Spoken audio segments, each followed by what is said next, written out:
This show is a proud member of the Nerdy Legion Podcast Network. Get more at nerdylegion.com. Enjoy the show. This is Brightside Home Theater.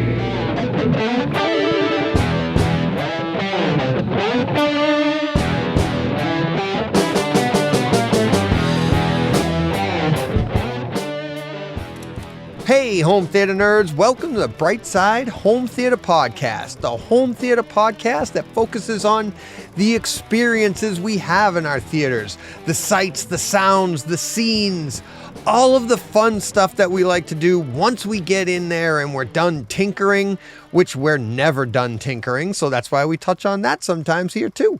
But welcome to the Brightside Home Theater Podcast. You can reach me on Twitter at BrightsideHT, or you can email me at brightsidehometheater@gmail.com. You can also check out all of these podcasts at brightsidehometheater.com, the website, and you can check out all the featured theaters there too. And rumor has it we will be getting a new featured theater soon. One's being submitted as we speak, so that should be coming in the coming weeks. You can also check out this podcast if you're not already. You can check it out on YouTube. You can go over there, hit subscribe. That would be great. Building up that audience as well. Pictures to go with all of the stuff that we talk about. So it's kind of fun to do that. I'm enjoying that, enjoying the interaction over there for the most part, getting some good feedback. And speaking of feedback, let's get to, actually, first, let's get to Patreon. You can go to Patreon, support the podcast, go to patreon.com/Brightside Home Theater. And if you'd like to support the podcast monetarily, you can donate once, they'll take a little money once a month. You can pick a number anywhere from $1 all the way up. It's not needed, but greatly appreciated. And thank you to my 13 patrons. I really appreciate it. Standing tall at 13. Really happy to have 13 people on board. Thank you very much. And speaking of supporting the podcast, also Twitter. We have 4 new Twitter followers this week. We have Kelly Brent Kaufman, Paulsenalexander, Dan Carpenter, and Simon Watson. Thank you for supporting me on Twitter, following me on Twitter. I had a down couple of weeks there with no new Twitter followers, but I also wasn't on Twitter. But recently I started tweeting out every morning what I've been watching, because I get up early. I like to enjoy my theater when I get a chance. So I've been watching stuff in the morning. Sometimes it's a whole movie if I have a chance. Sometimes it's just I jump around scenes. Really looking forward to Star Wars. I wanted to do it tonight, but as we speak, it's Tuesday, May 25th, Star Wars birthday from 1977. I just had a great conversation with my buddy over on my other podcast, Brightside Chat. And we got really nostalgic about what it was like in 77. And I'm going to get into a little bit more of that when we get to some emails, because it kind of coincides with a couple of things I've seen in emails this week as well. But it's supporting this podcast. It doesn't have to be done monetarily. I do that because why not? Doesn't hurt, right? If people want to donate, great. But I've gotten a lot of requests. I got 3 more requests this week. Thank you guys. I appreciate it, for going on and becoming an affiliate with somebody, because one of the greatest compliments you guys can give me is to say, hey, I didn't even know this movie existed, or I didn't know this movie was that good, so I went out and bought it. So one of the most, there 3 things I hear the most. 1, my enthusiasm is overwhelming, and which is funny. I love it. Thank you. And 2, the second thing is I've never heard of this movie, and thank you for pointing it out to me, which is a huge compliment. And then the third thing I get all the time is you should get paid for when I buy the movies. And I don't want to do that. And that's why I went the Patreon route. I hate asking for money because I don't need it. This is my hobby. I enjoy it, but it is expensive. I pay a lot for my programs that I use, Adobe, I do this, and I do that because I want to learn. It's the artist in me. I want to learn how to do these things, but that's on me. But if you guys want to support that, great. If you don't, that's fine too. But I do not want to get paid for what you guys buy, because then I feel like it's a conflict of interest or it creates that. And the definition of a conflict of interest is just if there is an idea of it, then that is one. And there are a lot of people that do it and they get paid to do it. But they don't come at it with, I don't think with the way I come at it. I don't come at it with any knowledge. This is just my opinion on what I saw in my theater. It has really nothing to do with the story of the movie. It's just the theater experience. And you guys get that. But if all of a sudden I said at the end of the podcast, if you really liked this movie, then go here and click this, and then you can support the podcast, then it sounds like I'm doing this movie and talking it up because I can get paid. And I never, ever want anybody to think that. So not that I don't appreciate that compliment. I'm not trying to tell you to stop asking me to do that. I've been offered it by other people. I've been suggested by people. It just, to me, is like, that's not why I do this. And I would never want that even to be a single thought on why I'm doing it. It's like, oh, you can make a lot of money at it. I'm not in it for the money, clearly. So I do this for the love of home theater, and I want people to support me in a way that, because they love home theater, whether it's monetarily or through Twitter. Guys like Steve George, who's like tireless at this. He's constantly retweeting me. Theo over on YouTube, constantly, he's always complimenting me, always liking and just spreading the word of home theater. And it's like, people are doing this for me all the time. Nelson, he's helped me build my room. He's helped me with things. He's helped me with this. He's pointed me in directions to save me money to do this. People have reached out in different ways to help me, and it doesn't have to be through Patreon. But the people that have helped me on Patreon, greatly appreciated. I hope that grows, but it's not needed. And I don't want to grow in a way that would make people think that I'm doing this for that reason, because I'm not. So let's get to the listener comments. Happy birthday to Star Wars. I know by the time you hear this on Friday, it'll be a few days old, but it's the birthday today. And Star Wars, as you know, is huge to me. And you can see the picture over there.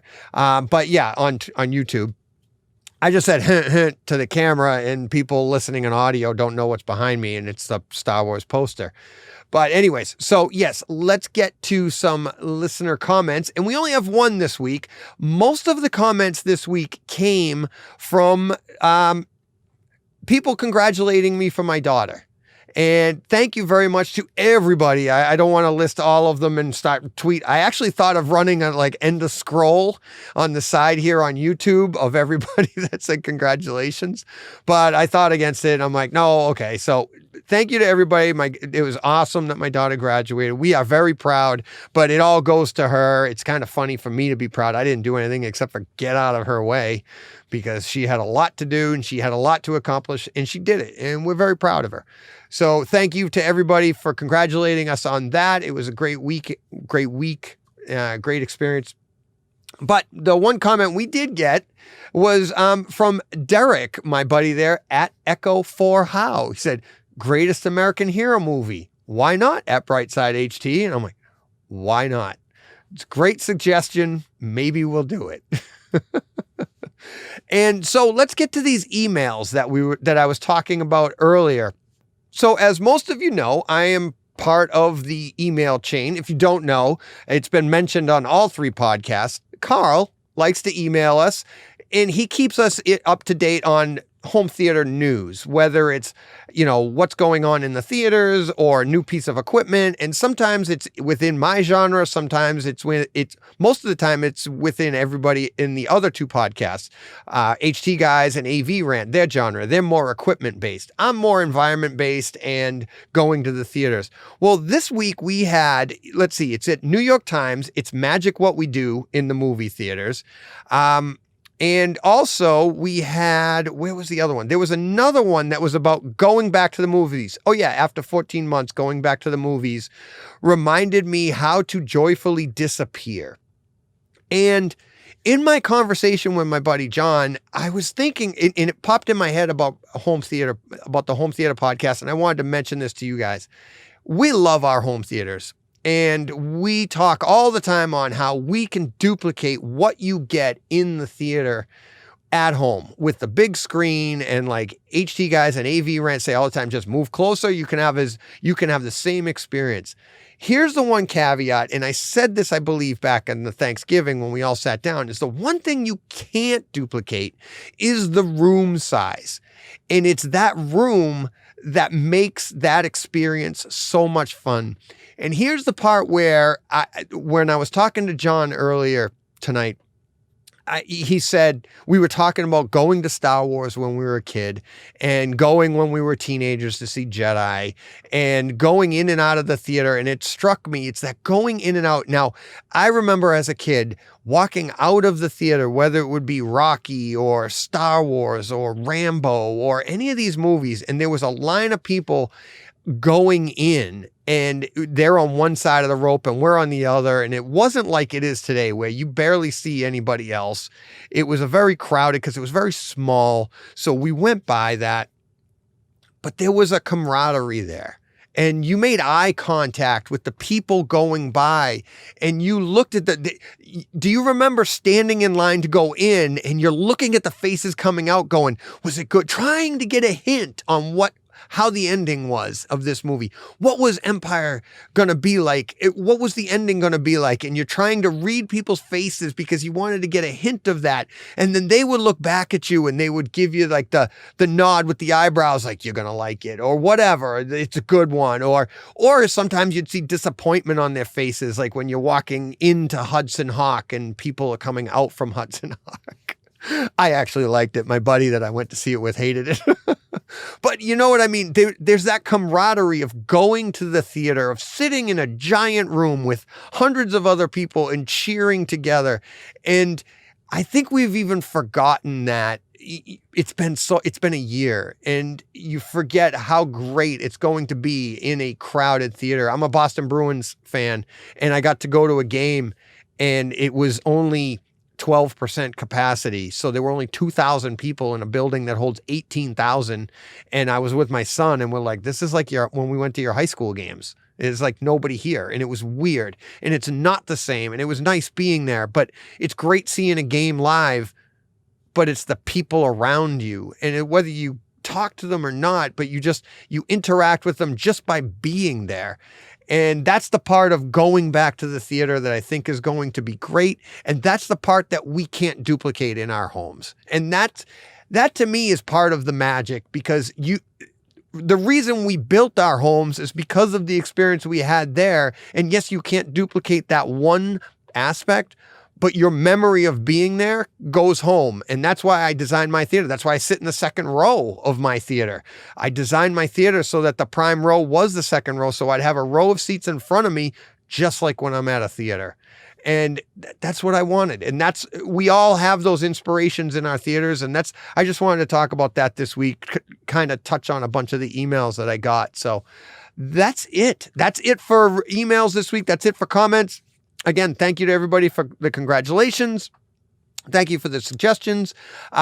We have 2 movies and scenes of the week. So we have 2 movies this week. First one, Baby Driver, comes to us from Chris. It was a DM on Twitter, so I won't give his full thing. But Chris says, this movie integrates the music soundtrack into the movie's actions in an awesome way, highlighting the world Baby lives in with earbuds. And yes, he is 100% correct. I saw this movie in the theater with my son. Absolutely enjoyed it. I've watched it in my home theater a few times. It's been on my list, but as stuff comes up, like this week's almost, and I'll get to that when we get to this week's, but this week's almost didn't happen in the middle of the week because my mind went someplace else and I was going to do this, but I stuck with it because I absolutely love this week's movie. So Baby Driver, great recommendation. And this is where I'll throw in Army of the Dead coming from me. This is my review of Army of the Dead on Netflix right now.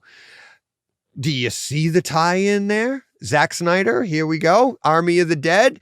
Everybody out there is doing their Army of the Dead reviews. I'm going to do Army of the Dead. Then I'm going to hit you up with another Zack Snyder. We're going to obviously sucker punch. But yes, so here's my quote for it. An absolute home theater thrill ride that will leave you feeling weird at the end, and that's not a bad thing. I don't want to, no spoilers here. This is about the story very quickly because I'm about the environment, and very quickly, the story I thought was fun, but it leaves you feeling weird at the end. And if you want to talk about it on DM, I'd be happy to talk to you why I feel that way. But I had a really good time with this story, and I'm not a zombie guy. I don't like zombie movies. I'm not a big zombie fan. I don't gravitate towards them, but I liked this. I'll be honest with you, I like Zombieland better because I thought it was more humorous. I thought it was a little bit more fun story-wise. I thought this, Army of the Dead, was more fun home theater-wise. So let's get into the home theater part. I thought this was a blast on Netflix. I thought that everything that Snyder did was so artistic. It was just fantastic. The lighting I thought was great. I thought the HDR could have been a little bit better, but that's because it's Netflix. And typically Netflix does a really good job with HDR because I think they have parameters for their artists so that they shoot things that they know they're going to be streaming and it's going to be compressed. So they shoot things in a way that that really enhances the HDR. Whereas I don't think Snyder did that because you have a lot of shots with scenes with, backlighting.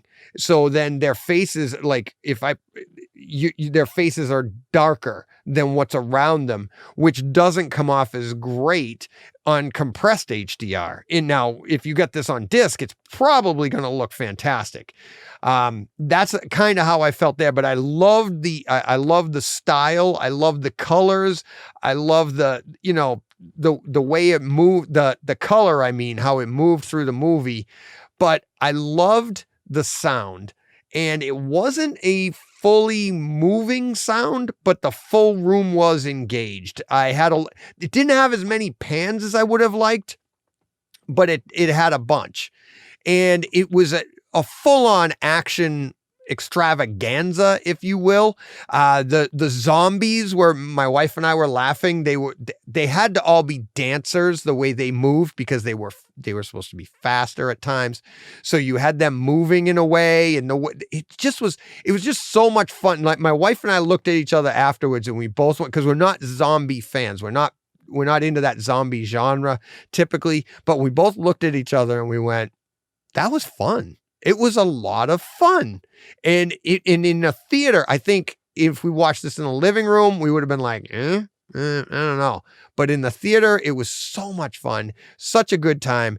And here's one other thing, spoiler free. And I said this on my other podcast with my buddy John. This movie, it leaves you also feeling like this is the middle chapter. I can't wait for what comes before this, because, and now again, this is spoiler free. This is right at the beginning, opening scene of the movie. They roll out, the military goes to roll out. And if you look in the sky, there's two white lights and they fly off with the military, like, pew.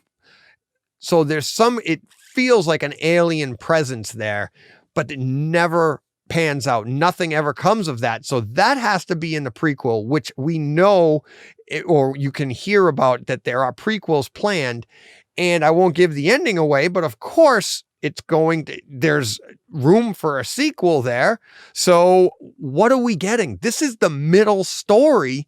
And I'm so intrigued by what's going to come after this movie. And I'm super intrigued by how we got to this movie. So I think what Snyder did there is same thing he did with the Snyder Cut. When we were done watching that, and we were watching at the end, we were like, we want more. And he's just so good. He's such an artist. And it was so much fun. I can't recommend it enough. And I'm not a zombie fan, but it was a lot of fun. and it leaves you wanting more on both ends of the movie. So, and it is a great home theater experience. So probably not top notch in my book. I didn't really think it lived up to, like, say, Six Underground conversation we had this week on Twitter. I didn't think it was as good as that, but it's almost up there. It's almost up there, and but it is a really good movie. So definitely check that one out. It's on Netflix. If you have Netflix, it's free. So there you go. So that gets us to this week's movie, and talk about a piece of art.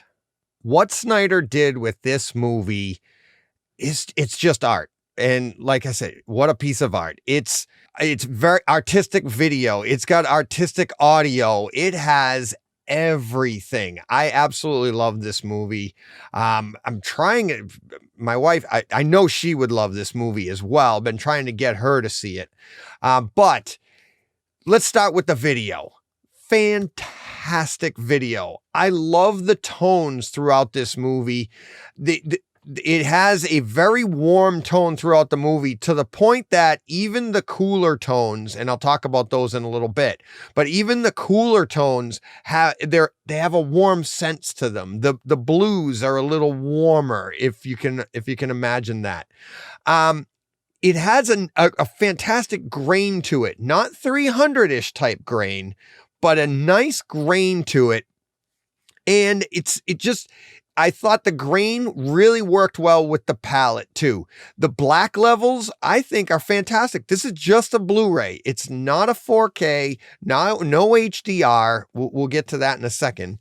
But I felt like between the nice grain that you had here that lends itself to the art and the color palette, I felt like everything worked really well together, and it was very vibrant throughout the movie. And that gets to the 4K or HDR or not. Do we need it on this movie?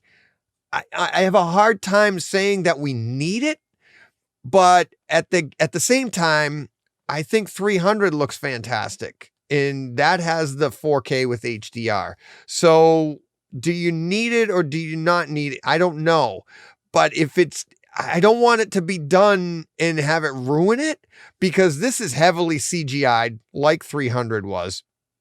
And I'm afraid that too much detail could actually detract from the movie, maybe, because I mean, you just get so absorbed into this movie. I thought it was just so much fun the way it is. And it's a piece of art from beginning to end. Visually, we're sticking with visually right now, where it's like, maybe if we go to 4K and HDR, not so good, but I can see where that could enhance it, but it has to be done very, very well, because the black levels here I thought were fantastic. There's a lot of these shots. There's some detail in some of these darker scenes that could be pulled out, but it's not necessary, because this movie is based on what is reality type thing.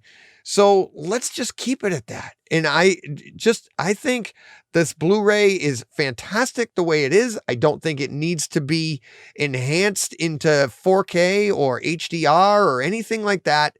Let's live with it the way it is. That's my take. Costumes in this movie, I wanted to make a note of too, because there's an opportunity here. This is a movie about, and we're going spoiler free at the beginning here. It's basically about girls and their plight and their strength of overcoming some really bad odds. And there were some opportunities when you see this movie where this could have gone in a direction of really exploiting women and exploiting girls and their bodies and stuff.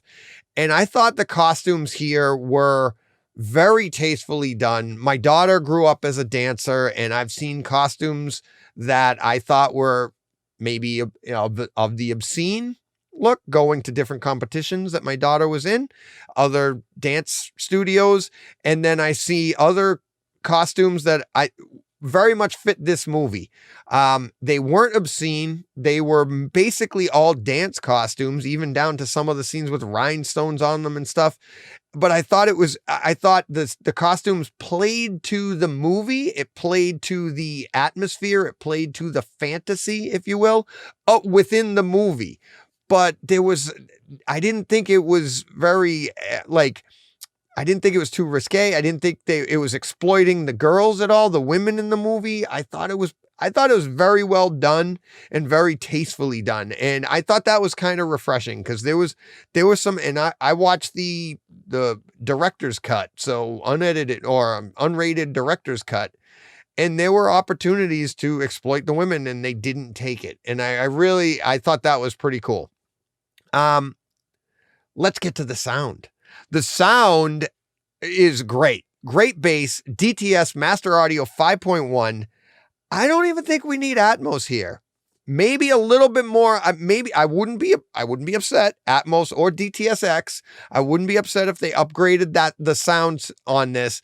But I thought that the room was so full. I thought the bass was so deep, not like Lucy type deep where things are vibrating off of shelves and everything. But I thought that the sound was so dynamic. We had such great highs, great lows. We had sound moving around the room to the point that this was maybe the first time I really felt like my room was that much bigger than it really is. Because there are some scenes that the sound is just way out there. It like further away from you, but then it comes back really fast. And it's like the soundstage just seems so wide. I thought it was fantastic. And it's also, this is basically a musical. Spoilers, but it's like, this is like take Moulin Rouge and maybe mix it with Army of the Dead, of all things. That jumps to mind. Gee, I wonder why. But you know what I mean? So like Moulin Rouge is a great music, a lot of good rock and roll in it. This one has the same thing. A lot of great songs in this soundtrack that are, they're covers, they're sung in a different way. Some of them, but I thought the movie, it's fantastic how it goes all the way through the movie and it plays a part of the movie. The music is. And they do a great job at filling your room with all of that sound, whether it be the music itself or the soundtrack or the score of the movie. Excellent, excellent. Tons of fun to listen to through this entire movie. Tons and tons of fun. But let's get this popcorn popping and we'll get to that first scene. It was at 3143, Defend Yourself, and that's getting 2 boxes of popcorn. This is where Baby Doll battles 3 giant samurai, and the scene starts outside in a snowy environment. And this is kind of what I was talking about earlier, where the tones are, even the cooler tones have a warmer feel to them. And if you look at this scene here, you can see it. It's like compared to the backdrop I have on YouTube of my room, that's like a very blue backdrop.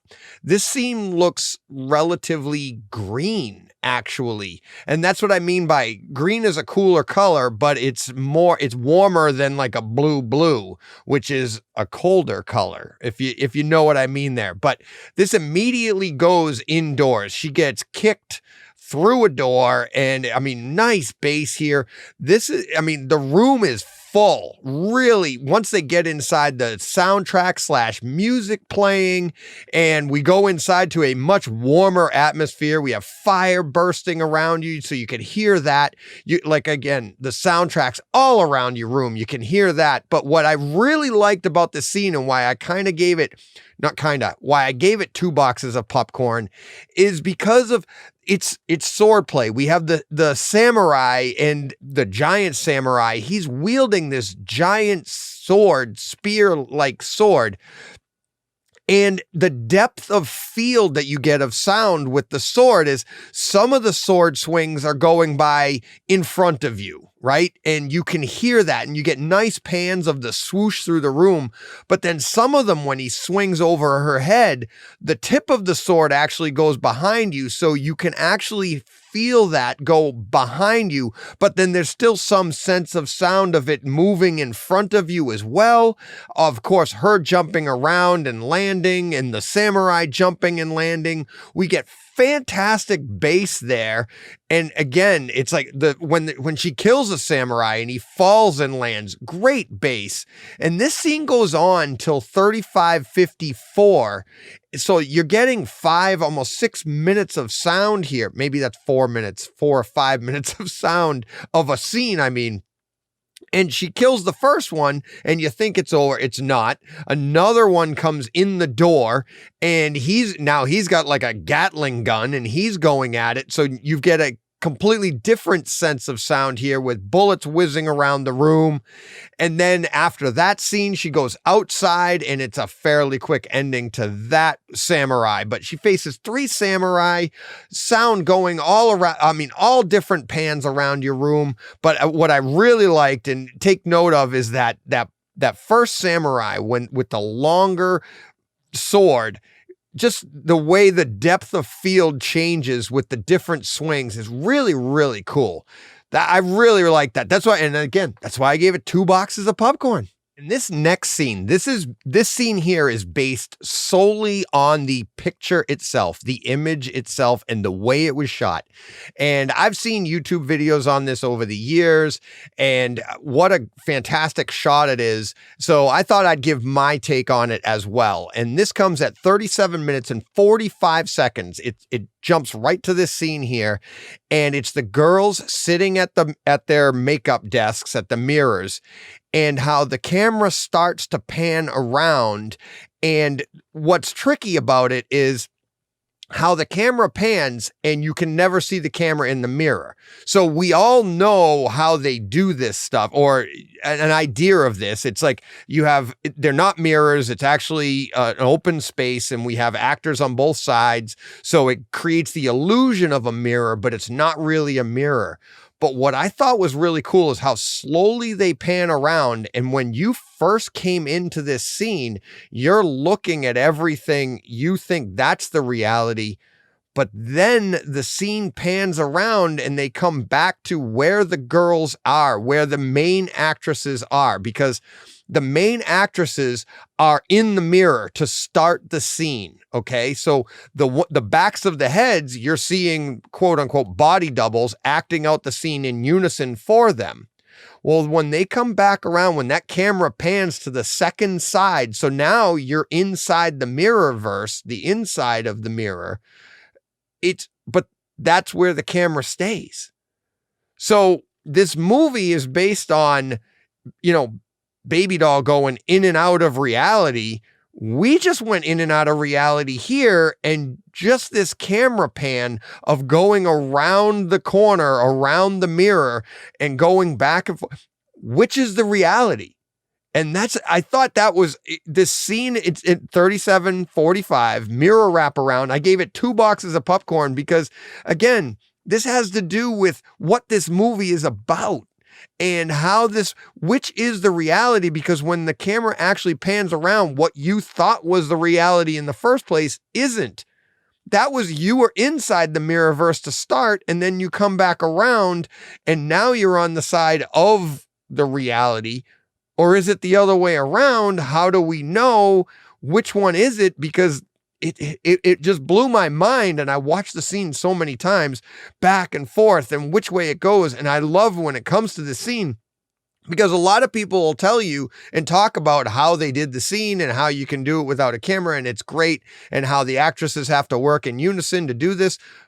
But the idea of how that plays into the storyline of the movie, and what's reality and what isn't reality, and which side of the mirror are we really on, I thought just was so cool. And I really wanted to talk about that. This next scene comes at 106:55, also gets 2 boxes of popcorn, and it's aptly named Superhero Landing.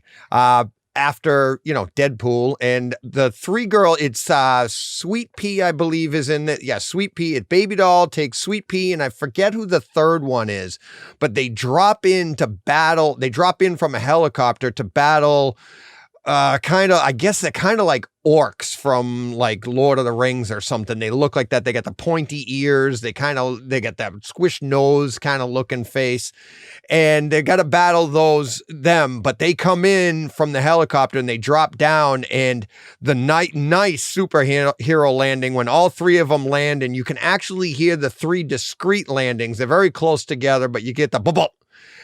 Really cool, really nice. Again, lots of music, great music video for all intents and purposes. But here we have some nice swooshes across the room. When they go to swords, you can hear them pull the swords out. They're firing their weapons. But this is where the room does feel really, well, throughout the entire movie, I thought the room felt really wide, really like a huge soundstage. But you can hear the, quote, orcs or monsters or whatever they're fighting. You can hear them behind you coming from a distance, but then getting closer. So you had that going on, but then you had all of the action right in front of you, center stage. But the gunfire, even though the gun was right in front of you, but it's pointing, say, off to the right, it sounded like the gunfire from the gun was off to the right, in the middle of the room even. It was really, really cool, but weird, because you would expect it to be locked in the front of the room, right where you're seeing it. But it like, and this is why I said, feels a little bit bigger of a stage, because the sound is all over the place. But like I said, the music or soundtrack to it is completely all over the room, like in the room, filling the room with sound, not in any one place, but all over the place. And then you have the monster, the orcs or whatever, coming from behind you. Then you have gunfire. Then they pull out swords and there's swooshing going on. Just a fantastic scene. Lots of fun. And you watch this over and over and you'll be like, oh, I haven't heard that one before. Oh, I haven't heard that one before. Oh, check that out. Really good scene for you to really enjoy over and over. All right. Before I get to my final scene, which has 3 boxes of popcorn, let me run down some of the scenes that I made note of, but it's not that they didn't make the cut. It's just that I'm trying to be quicker right now for some reason, but this movie I'm definitely revisiting. We're going to go over all these scenes and more, but the opening, it's 5 minutes long. It's riveting. It basically tells you it's the preface to this entire story, gives you what's going on, but the base, everything. It sets the tone visually. It sets the tone audibly. It sets the tone. It sets the tone in storyline, but it's a beautifully shot opening, beautiful sound all the way through. And it's 5 minutes long. Even when they get to the sucker punch on the window, looks fantastic. But then jumping around 18 minutes, Love is the Drug. The song, it's another music video. Sounds fantastic. 26 minutes, Dance. I can't even remember what that one is. I haven't gone and revisited it yet, but I think that's the first time that Sweet Pea dances, or Baby Doll, I'm sorry, the first time she dances. It's fantastic. 48 minutes, The Shootout, fantastic. 56 minutes, Shoot Down the Zeppelin, and the bass in that, just great scene. 1 hour, 3 minutes, Fire. I don't know what that is, but I have it here in my notes. 1 hour, 28 minutes, The Knife Battle. That was fantastic. 1 hour, 41 minutes, Gunshots. I gave that 2 boxes of popcorn, and that's when they fire the gun. It's a horrible scene, but the gunshot was so loud, so discreet, so fantastic. But the scene is so horrible. So if you want to jump to check that one out. And 1 hour, 57 minutes, even Door Close. It's like a T2 jump pan, like you hear that and then slam on the other side. I believe that the creak of the door, because you have the hinges on the left and the slam is on the right, I believe. Don't quote me on that. But it's one of those T2 jump pans. Another one of those scenes. So tons and tons of scenes to get to. So we will revisit this movie absolutely for sure. And I will break down it in its entirety. Easy for me to say. All right, let's get to that final scene. And this scene comes at 1 hour, 11 minutes, 20 seconds, The Baby. And it's a dragon. The baby dragon. Again, 3 boxes of popcorn. This scene plays out all the way to 1 hour and just over 15 minutes. So it's 1 hour, 15 minutes, 20 seconds when Sweet Pea kills the baby. Excuse me, Baby Doll kills the mother. I screwed both names up. So Baby Doll, at the end of the scene is Baby Doll's on the top of the head of the mother and she puts the sword in. But let's back up. Let's get to, she kills the baby dragon, and I felt awful.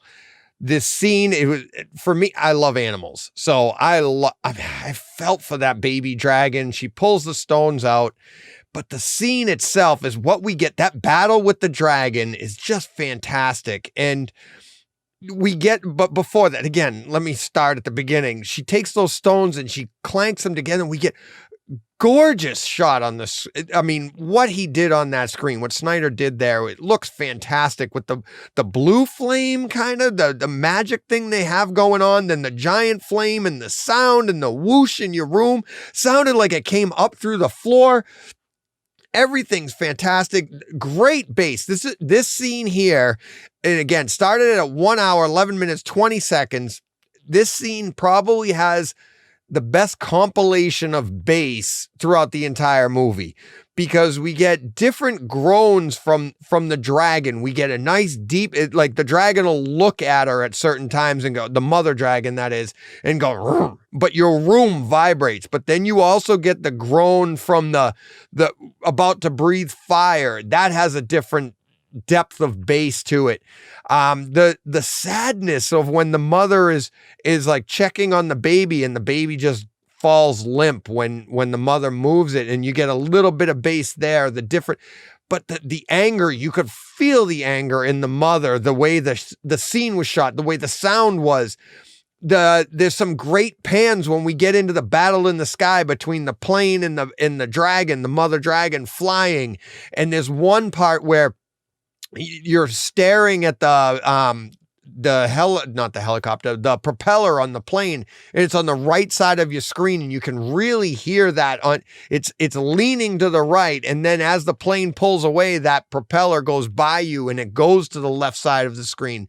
That was really cool. The mother dragon comes up and bites the plane, the back end of the plane, and that sound, when earlier in the scene, you have the shot of we're looking at Baby Doll and the dragon is behind you and you can hear the dragon at the back of the room. It's fantastic. This entire scene that's why I gave it 3 boxes of popcorn. There's so much going on, so much to behold. It's such a great scene. So definitely check that one out. And that'll do it for this week.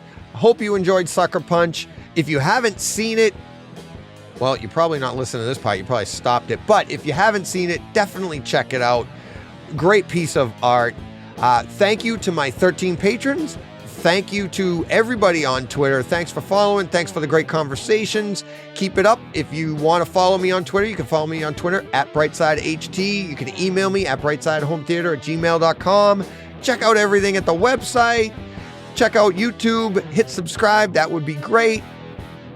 Let's have some fun. I have a very special podcast episode next week. It's kind of dedication, kind of not, you'll see. Really excited for that one. So I'm going to be back next week. Everybody have fun. In the meantime, go push play.